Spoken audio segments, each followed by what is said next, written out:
Minu esimesed kontaktid tekkisid teiste ettevõtjatega läbi arenduskeskuste ja seoses osalemisega kogemusklubis ja mentorklubis olen saanud siit palju huvitavaid koostööpartnereid, jagada kogemusi ja jagada huvitavaid tegevusi, mis viivad ettevõtlust edasi.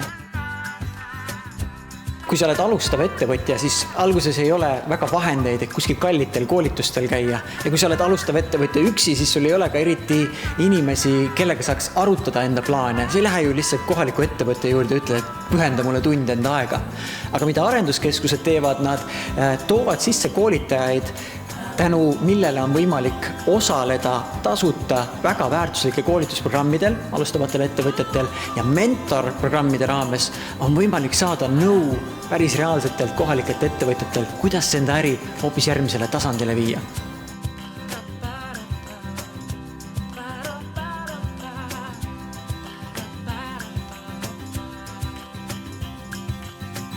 Selle ainulaadse kohviku loomisele aitas kaasa Võrumaa arenduskeskus, kus ma sain igakülgset tuge ja selle tulemusena saime ka starditoetuse ning täna olen ma Kagu-Eesti ettevõtluse mentorklubis, kus ma saan vajadusel oma ettevõtte arendamiseks abi.